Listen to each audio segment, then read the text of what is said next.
మీకు తెలుసు కదా నేను ఎంత మాట్లాడుతాను. నా లైన్ లెంత్ మీకు అర్థం కాదు. నేను ఎప్పుడన్నా బూతులు పెడుతున్నా. ఏదో ఒకే ఒకసారి ఏదో కొడుకులారా ఒక పదం మాట్లాడాను ఒకే ఒకసారి. దానికి ఈ మధ్యన వాళ్ళు బాధపడుతున్నారు. ఇదివరకు నేను బూతులు మాట్లాడామంటే కరెక్ట్ ఎప్పుడు మాట్లాడా.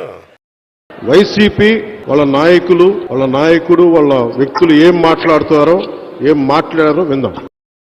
శ్రద్ధగా వినండి.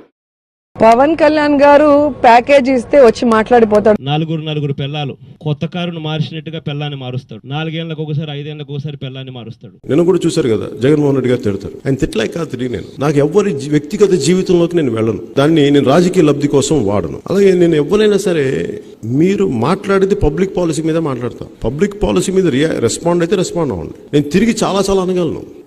చాలా బలంగా మాట్లాడగలను.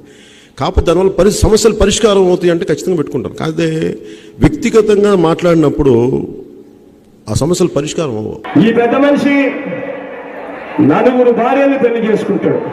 4 ఏళ్లకు ఒకసారి భార్యను మార్చేస్తాడు. ఈ పెద్ద మనిషి నిత్య పెళ్లి కొడుకు మాదిరిగా 4 ఏళ్లకు ఒకసారి భార్యను మారుస్తూ 4 భార్యను పెళ్లి చేసుకోవడం మగతనమా అని చెప్పి నేను అడుగుతా ఉన్నాను. ఇదే పెద్ద మనిషి పవన్ కళ్యాణ్. జగన్మోహన్ రెడ్డి గారిని అడుగుదాం అనుకుంటున్నా. నా పెళ్లిళ్ళ వల్లే రాష్ట్ర విభజన జరిగింది. నా పెళ్లిళ్ళ వల్లే అవినీతి జరిగింది.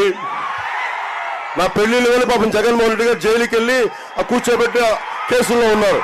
ఏంటా మాట్లాడతారు మీరు? వైసీపీ నాయకులు ఏం పిచ్చిగా ఉందా మీకు? తమాషాలుగా ఉందా మీకు?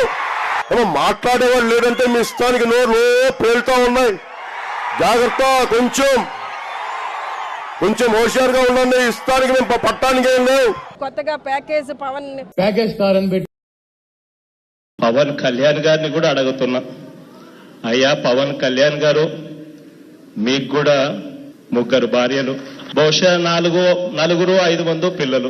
నిన్న కూడా జగన్ రెడ్డి గారు మాట్లాడినప్పుడు, వైసీపీ నాయకుడు జగన్ రెడ్డి గారు మాట్లాడినప్పుడు నేను వారికి ఒకటే తెలియజేయడం జరిగింది. పార్టీలో ప్రతి ఒక్కరికి దయచేసి దీన్ని వ్యక్తిగతంగా చూడకండి దీన్ని. ఎందుకంటే ఇలాగ అందరం చేసి సమస్యని మనం పరిష్కరించాలి, ప్రజల సమస్యలు. అంతేగాని ఆయన అనేది వ్యక్తిగతంగా దానికి మీరు అందరూ స్పందించేస్తే సమస్య మరుగున పడిపోద్ది. అందుకని దయచేసి నేను అందరినీ వారించాను. ఇది మా పార్టీ తాలూకు సంస్కృతి. వారి పార్టీ తాలూకు సంస్కృతి ఏంటంటే మీరు ప్రజలకి కష్టాలు ఉన్నాయంటే వ్యక్తిగతంగా తిట్టేయడం, మీద పడిపోవడం. మీరు అలా తిడితే మేము కూర్చోబెట్టి ఆ వల్ల మేము పడం. పోయినసారి వైజాగ్లో కూడా చెప్పాం. మీరు వ్యక్తిగతంగా ఎన్ని అన్నప్పటికీ మీరు భాషా సంస్కారాలని మర్చిపోయి ఎంత హీనస్థితిలో మాట్లాడినా మేము ఖచ్చితంగా మిమ్మల్ని పాలసీ విధానంలోనే మాట్లాడతాం, స్పందిస్తాం. మాట్లాడితే ప్రతిసారి 3 పెళ్ళిళ్ళు అంటే మీరు కూడా చేసుకోండి. ఎవడు కాదన్నాడు? 3 పెళ్ళిళ్ళు చేసుకున్నాడు, 3 పెళ్ళిళ్ళు దేనికి అంత బాధ? నాకే సరదా పడి చేసుకోవాలి.